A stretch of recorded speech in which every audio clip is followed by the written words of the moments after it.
안녕하세요. 오늘은 좀 특별한 주제를 가져왔습니다. 복잡계, 프랙탈, 카오스 이론. 네, 이게 언뜻 보기엔 막 무질서하고 예측도 안 될 것 같은데 그 안에 숨겨진 어떤 패턴, 질서 이런 걸 찾아보는 거죠. 맞습니다. 세상이 돌아가는 방식을 좀 다른 시각으로 보게 해주는 아주 매력적인 개념들이죠. 그래서 저희가 관련 자료들을 쭉 검토해 봤는데요. 이 복잡함 속에서 진짜 중요한 통찰, 당신의 관점을 좀 흔들 만한 그런 내용들을 뽑아보려고 합니다. 한번 시작해 볼까요? 네, 좋습니다. 이 개념들이 어떻게 보면 되게 단순한 규칙에서 시작하거든요. 아, 그래요? 네, 근데 그게 반복되면서 예측하기 힘든 복잡성, 또 어떻게 보면 아름다운 패턴까지 만들어내는 거죠. 자연현상부터 금융시장, 도시구조까지 다 연결돼 있어요. 와, 정말 광범위하네요. 그럼 먼저 그 복잡계부터 좀 자세히 들여다볼까요? 컴플렉스 시스템? 네, 복잡계는 말 그대로 수많은 구성 요소들이 서로 막 영향을 주고받는 시스템인데요. 네네. 중요한 건 이 전체 시스템이 각 부분을 그냥 합쳐놓은 것과는 완전히 다른 새로운 특성을 보인다는 거예요. 아, 그 스튜어트 카프만이 말한 전체는 부분의 합보다 크다. 그거네요. 그렇죠. 딱 그 말입니다. 이걸 창발성, 이머전스라고 부르죠. 창발성. 이게 예측하기가 좀 어렵다는 특징이 있겠네요, 그럼? 맞아요. 예측이 어렵고 또 하나 중요한 특징이 비선형성입니다. 비선형성. 네. 그러니까 작은 원인 변화가 나중에 가서는 상상도 못할 만큼 큰 결과 차이를 만들어낼 수 있다는 거죠. 예를 들면요? 고속도로에서 별다른 사고도 없는데 갑자기 차가 꽉 막히는 현상 있잖아요. 유령 정체. 아, 네네. 가끔 적죠. 답답하고. 그것도 복잡계의 비선형성으로 설명할 수 있는 좋은 예입니다. 와, 진짜 사소한 게 엄청난 파장을 일으킬 수 있군요. 그럼 이런 복잡한 시스템은 누가 막 지시하고 통제하는 게 아닌데도 스스로 질서를 만들기도 한다면서요? 그 자기 조직화라는 거요? 네, 자기 조직화. 이것도 복잡계의 아주 흥미로운 특징인데요. 외부에서 누가 시키지 않아도 그냥 내부 요소들끼리 상호작용하면서 저절로 어떤 질서 있는 구조나 패턴이 나타나는 거예요. 저절로요? 네, 예를 들어서 하늘에 새들이 모여서 막 같이 움직이는 거 있잖아요. 군무처럼. 아, 네네. 멋있죠. 아니면 개미들이 모여서 복잡한 집을 짓고 사회를 이루는 것. 이것도 다 자기 조직화의 결과예요. 중앙 통제 없이도요. 정말 신기하네요.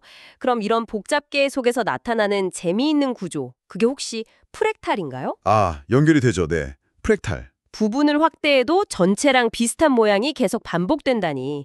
그 수학자 만델브로가 구름은 구가 아니고 해안선은 원이 아니다. 이렇게 말했던데 이게 딱 프랙탈을 두고 한 말 같네요. 정확합니다. 자연을 보면 구름이나 산 모양, 해안선 모양이 매끈한 기하학 도형과는 거리가 멀죠. 울퉁불퉁하고 복잡하잖아요. 그렇죠. 근데 그 부분을 확대해보면 전체적인 울퉁불퉁함과 비슷한 패턴이 또 나타나요. 이게 프랙탈의 핵심, 자기 유사성입니다. 자기 유사성? 우리 주변에 그런 예가 많나요? 그럼요. 하지 않습니다. 대표적인 게 리아스식 해안선, 눈송이 결정 모형, 또 나무가 가지를 뻗는 방식이나 심지어 우리 몸속의 폐기관지 구조, 혈관 분포 같은 것도 다 프랙탈 구조에 가까워요. 폐나 혈관까지요? 그건 왜 그런 거죠? 아, 이게 그냥 신기한 모양인 것만이 아니고요. 굉장히 효율적인 방식이기 때문이에요. 예를 들어 폐는 제한된 공간 안에서 공기와 닿는 표면적을 최대한 넓혀야 하잖아요. 네, 그래야 산소 교환이 잘 되니까. 그렇죠. 프랙탈 구조가 바로 그걸 가능하게 해주는 겁니다. 혈관이나 나무까지도 마찬가지로 물질이나 영양분을 몸 전체나 나무 전체로 효율적으로 운반하기 위한 구조인 거죠. 와, 그냥 아름다운 줄만 알았는데 자연의 어떤 최적화된 설계였군요. 인공적으로도 쓰이나요, 프랙탈은? 네, 그럼요. 컴퓨터 그래픽으로 진짜 같은 자연 풍경 만들 때 많이 쓰고요. 또 통신 분야에서는 그 프랙탈 안테나라는 게 있어요.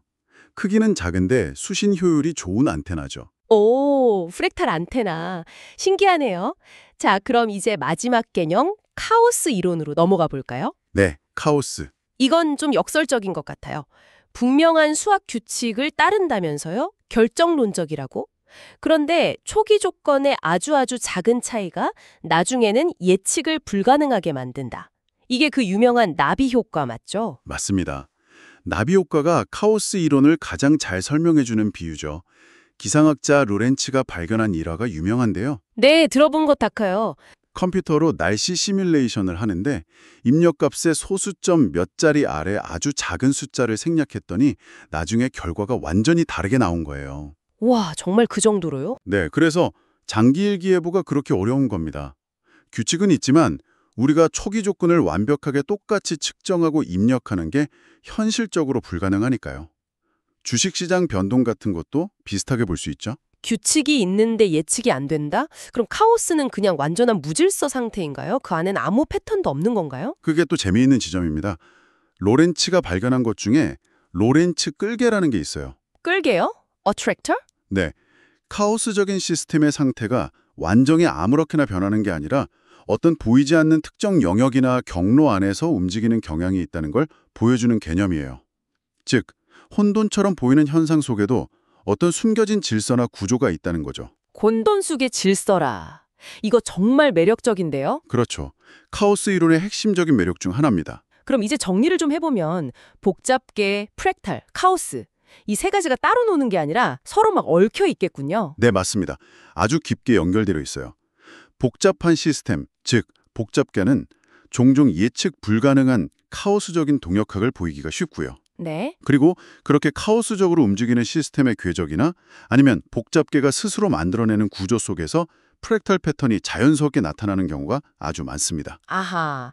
그러니까 복잡계가 카오스적으로 행동하고 그 결과로 프랙탈 구조가 나타날 수 있다. 뭐 이런 흐름이군요. 네, 그렇게 볼 수 있습니다. 결국 이 세 개념은 세상을 이해하는 좀 더 뭐랄까 통합적이고 입체적인 시각을 제공하는 셈이죠. 혼돈처럼 보이는 것 안에 숨겨진 질서와 구조, 그 관계를 탐구하는 과정이라고 할 수 있어요. 이런 식으로는 세상을 제대로 볼 수 없다는 걸 다시 한번 생각하게 되네요. 맞습니다. 오늘 우리가 살펴본 이 개념들이요. 어쩌면 당신이 세상을 이해하는 방식을 근본적으로 바꿀 수도 있는 상당히 강력한 생각의 도구라고 생각해요. 네. 부분을 보기보다는 전체 시스템을 보고 단순한 인과관계 너머에 있는 복잡한 상호작용, 또 예측 불가능성 속에서도 어떤 패턴을 찾아보도록 도와주니까요. 자, 오늘 이 흥미로운 개념들을 접하셨는데요. 이제 주변을 한번 둘러보세요. 매일 보던 구름, 길가의 나무, 아니면 사회의 복잡한 문제들 속에서 혹시 이전에는 보지 못했던 어떤 새로운 연결고리나 패턴, 혹은 그 안에 숨겨진 혼돈 속 질서 같은 게 보이지 않으신가요? 이 질문을 스스로에게 던져보는 것, 그것만으로도 꽤 흥미로운 탐구가 시작될 겁니다. 이것으로 오늘 분석을 마치겠습니다.